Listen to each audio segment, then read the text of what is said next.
করলে আল্লাহ তাআলা বান্দার ঈমানের নূরটাকে দূর করে দেয় এবং এই গুনাহের ভিতরে আমার মনে হয় বাংলাদেশের ৮০ থেকে ৯০% যুবক যুবতী পরিপূর্ণ কানেক্টেড আছে। নাম্বার 1, যে গুনাহ করলে ঈমানের নূর হয়ে যায় তার প্রথম গুনাহটা হচ্ছে হারাম রিলেশনশিপ, হারাম সম্পর্ক, অবৈধ অ্যাফেয়ার। আমাদের সমাজে আছে না নাই? বেশিরভাগ সময় দেখবেন যুবক যুবতীরা হারাম অ্যাফেয়ার আছে, বাট তারা যে হারাম ইনভলভ আছে এই ব্যাপারে তাদের কোনো রিয়েলাইজেশন নাই। আচ্ছা, আপনাদের এলাকায় এমন অনেক যুবক আছে না যারা বিড়ি খায়, আছে না নাই? বিড়ি যে খায় ও কিন্তু জানে যে বিড়ি আমার স্বাস্থ্যের জন্য ভালো নয়, কিন্তু কি হয়েছে, খেতে খেতে একটা অভ্যেস হয়ে গেছে, টানতে টানতে সহজ হয়ে গেছে। ঠিক তেমনিভাবে হারাম সম্পর্ক এমন একটা মারাত্মক জঘন্য পাপ, বান্দা হারাম অন্যায় করতে করতে, পাপ করতে করতে, জেনা করতে করতে, হারাম করতে করতে হারামটা তার জন্য একটা সময় ইজি হয়ে যায়। আর বান্দা যখন হারাম কাজ করে আস্তে আস্তে হারাম কাজ তার ঈমানের নূরটাকে হারিয়ে দেয়।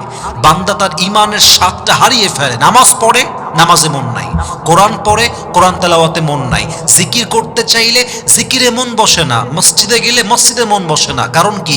ঈমানের নূরটা হারিয়ে গিয়েছে। অতএব যদি কেউ ঈমানের নূর পেতে চায়, আল্লাহর দেওয়া অন্তরে নূর পেতে চায়, তার হারাম থেকে বাঁচার দরকারটা যুবক ভাইরা আছে না নাই? আল্লাহ তাআলা বলেছেন ওয়ালা তাকরাবুজ জিনা। কি মারাত্মক আল্লাহর আয়াত, চিন্তা করেন তো। আল্লাহ বলেন নাই যে তোমরা হারাম রিলেশনশিপে যেও না, আল্লাহ বলেন নাই যে তোমরা জেনা করো না, আল্লাহ বলেছেন জেনা হতে পারে এমন কোনো কাজের কাছেও তোমরা যেও না। আল্লাহু আকবার! কি অসাধারণ কথা আল্লাহ তাআলার, কি অসাধারণ মেসেজ আল্লাহ তাআলার, যে তোমরা হারাম কাজ হতে পারে, জেনা হতে পারে এমন কোনো কাজের আশেপাশেও যেও না। তাহলে হারাম রিলেশনশিপ যে করবে তার ঈমানের নূরটা আস্তে আস্তে নষ্ট হয়ে যাবে। সে নামাজ পড়বে, স্বাদ পাবে না, কোরআন তেলাওয়াত করবে, তেলাওয়াতের স্বাদ খুঁজে পাবে না।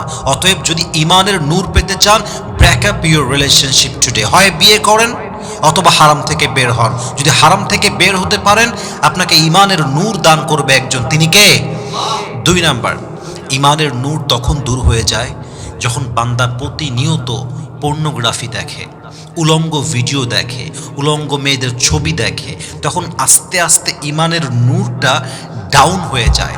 তখন ঈমানের নূরটা এমনভাবে দূর হয়ে যায় যে বান্দার পুরো অন্তরটা কালো হয়ে যায়। কারণ একসঙ্গে অশ্লীল দৃশ্য, একসঙ্গে অশ্লীল কাজ, আবার একই সঙ্গে আল্লাহর নূর, দুইটা একসঙ্গে থাকতে পারে না।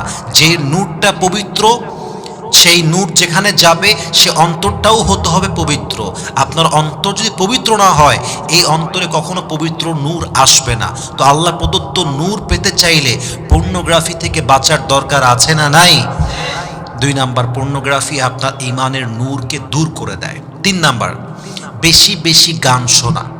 একটা সময় গিয়ে গান শুনতে শুনতে ঈমানটা মরে যায়, আপনার ঈমানের অস্তিত্বটা হারিয়ে যায়, ঈমানের যে নূরটা আছে সেই নূরটা আপনার জীবন থেকে হারিয়ে যায়।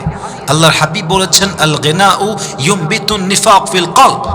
গান শোনা এমন একটা গুনাহ যা আপনার অন্তরে নেফাক তৈরি করে। আস্তে আস্তে ঈমানের নূরটা হারিয়ে যায়। গান শোনা যে আল্লাহর পক্ষ থেকে হারাম, এটা বান্দা ভুলেই যায়, ঠিক কিনা বলেন?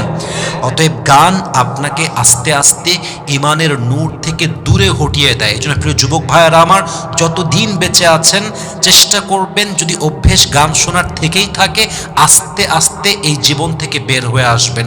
যত বেশি আপনি এই গান শোনার অভ্যেস থেকে বের হতে পারবেন, তত বেশি আপনার অন্তরকে পবিত্র করবে একজন, নূর দিবে একজন, তিনি কে? 4 নাম্বার, প্রতিনিয়ত নামাজ ছেড়ে দেওয়া। এটা আপনার ঈমানের নূরকে নষ্ট করে ফেলে, আপনার অন্তরের নূরটা হারিয়ে যায়। নামাজ না পড়তে পড়তে একটা বান্দা একটা সময় গিয়ে কাফের পর্যন্ত হয়ে যায়।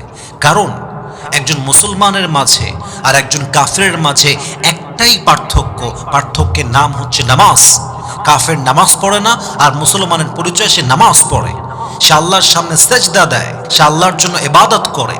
কিন্তু আপনি যখন প্রতিনিয়ত নামাজ ছাড়তেই আছেন, আস্তে আস্তে ঈমানের নূরগুলো হারিয়ে যায়। নামাজ না পড়লে ঈমানের স্বাদটা আপনি আর খুঁজে পাবেন না। নামাজ হচ্ছে আপনার ঈমানের মূল পিলার, মূল শক্তি। আচ্ছা, আমরা যেখানে আছি যদি পিলারটা ভেঙে যায়, এটা কি আর থাকবে না? ভেঙে যাবে, ভেঙে যাবে। কারণ কি? মূল ভিত্তি হচ্ছে পিলার। ঈমানের মূল ভিত্তি হচ্ছে নামাজ। নামাজ নাই, আপনি দান করবেন, দানের দাম আল্লাহর কাছে নাই। নামাজ নাই, আপনি সাদকা করবেন, ওইটার দাম আল্লাহর কাছে নাই। আপনাকে আসল কাজ করতে হবে আগে, তারপরে ভিন্ন কাজ। আগে নামাজ, তারপরে সাদকা। আগে নামাজ, তারপরে সমাজসেবা। আগে নামাজ, তারপরে রাজনীতি। আসল হচ্ছে নামাজ।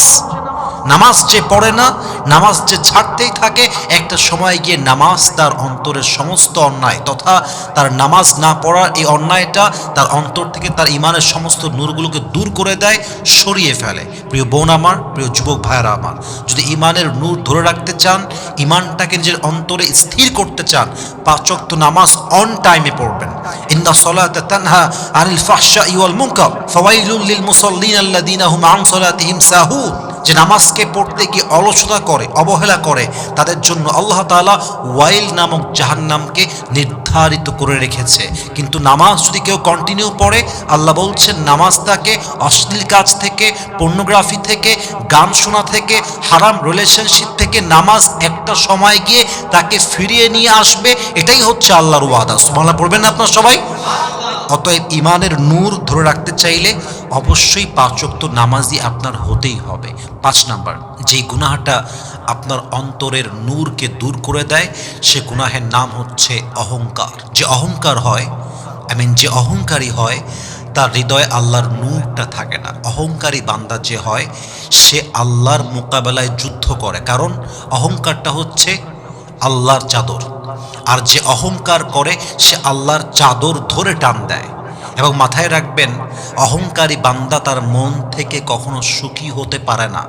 অহংকারী বান্দা আল্লাহর প্রিয় বান্দা হতে পারে না। অহংকারী বান্দার হৃদয়ে আল্লাহ প্রদত্ত নূরটা পাওয়া যায় না। অতএব সেই বান্দা সবচাইতে সেরা, মান তাওয়াদা লিল্লাহি রাফাআহুল্লাহ। যে বান্দা বিনয়ের সাথে চলে, অহংকার নিয়ে চলে না, যে বান্দা ডাউন টু আর্থ, বিনয়ী বান্দা, যে আল্লাহর জন্য বিনয়ী হয়ে যায়, আল্লাহ তার সম্মানকে আকাশচুম্বী করে দেয়। সুবহানাল্লাহ পড়বেন না আপনারা সবাই? অতএব প্রিয় ভাইয়েরা আমার, প্রিয় বোনেরা আমার, অহংকার মুক্ত হৃদয় গড়েন। যে অন্তরে কোনো অহংকার নেই, কোনো হিংসা নেই, বিদ্বেষ নেই, কোনো বড়াই নেই। এসেছি একা, যাব একা। আমার পরিচয় হচ্ছে আমি গোলাম, আমি আমার আল্লাহর গোলাম। অতএব অহংকারের চাদর ধরে যে টান দেয়, আল্লাহর চাদর ধরে যে টান দেয়, তার ইমানের নূরটা কেড়ে নেয় একজন। বলেন সবাই, তিনি কে? 6 নাম্বার, যে বান্দা অলওয়েজ মিথ্যা বলতেই থাকে, তার ইমানের নূরটা হারিয়ে যায়। অলওয়েজ মিথ্যা বলে, এরকম মানুষ আছে না নাই? আছে। মিথ্যা বলা তার স্বভাব, মিথ্যা তার চরিত্রে মিশে গেছে। সে মিথ্যা না বললে থাকতেই পারে না। যে কোনো ইস্যু ঘটলে সত্যকে থামাচাপা দিয়ে সে মিথ্যা বলে। যে কোনো অন্যায় ধরা খেয়ে গেলে সে মিথ্যা বলে। ওই মিথ্যা ধরা খেলে আরেক মিথ্যা বলে, ওইটা ধরা খাইলে আরেক মিথ্যা বলে, এবং মিথ্যা বলতে বলতে তার অন্তরটা পচে গেছে। এখন সে মিথ্যা বলল, তার মাঝে অনুধাবনটা আসে না যে সে মিথ্যা বলছে। আল্লাহ তাআলা বলছেন, ইন্নাল্লাহা লা ইয়াহদি মান হুয়া কাযিব। আল্লাহ মিথ্যাবাদীকে কখনো হেদায়েত দান করেন না। মিথ্যাবাদীর হৃদয়ে আল্লাহর দেওয়া ইমানের নূরটা আসে না, হেদায়েতটা আসে না।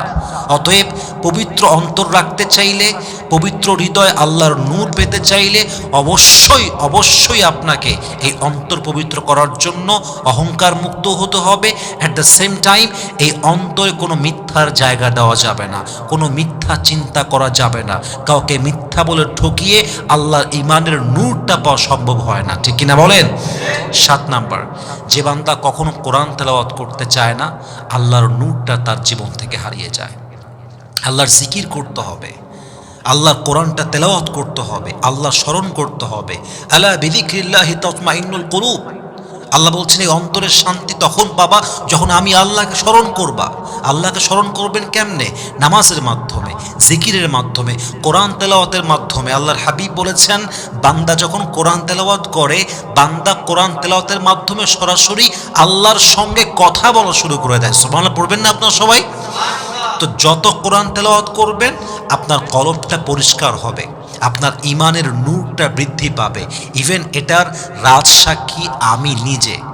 আমি আমার ছাত্র জীবনে, এটা কোনো শো অফ করছি না, আমি জাস্ট বোঝাবার জন্য বলছি, ছাত্র জীবনে পুরো মাদ্রাসার ভেতরে সবচেয়ে বেশি কোরআন তেলাওয়াত আমি করতাম। এবং ওই সময়ের আমার সবচেয়ে বড় অবজারভেশনটা এমন ছিল যে কোরআন তেলাওয়াত করার জন্য আমি একটা আলাদা শান্তি পেতাম। একটা প্রশান্তি খুঁজে পেতাম। ইভেন আমার কাছে মনে হতো দুনিয়ার জীবনটা আসলেই অস্থায়ী, এখানে আসলে আমি থাকতে আসি নাই, আমার আখিরাত খুব বেশি স্মরণ হতো। কিন্তু কোরআন তেলাওয়াত যখন থেকে কমে গেছে, আমি আমার ভেতরে অনেক কমতি অনুভব করা স্টার্ট করেছি। বিশ্বাস করেন, কোরআন তেলাওয়াত এমন একটা দামি আমল, এটা আপনার ইমানের নূরকে এত বেশি বাড়ায় দিবে যে আপনি দুনিয়ার প্রতি আর আসক্ত থাকবেন না। আপনার হৃদয়ে আল্লাহ তাআলা তার ভালোবাসা নিজেই দিয়ে দিবে। সুবহানাল্লাহ পড়বেন না আপনারা সবাই? এই জন্য প্রিয় ভাইয়েরা আমার, প্রিয় বোনেরা আমার, recite the Quran every single day as much as you can, as much as you can. যতটুকু পারেন তেলাওয়াত করবেন, 1 পৃষ্ঠা, 2 পৃষ্ঠা, 3 পৃষ্ঠা। You have to try your best to recite the Quran.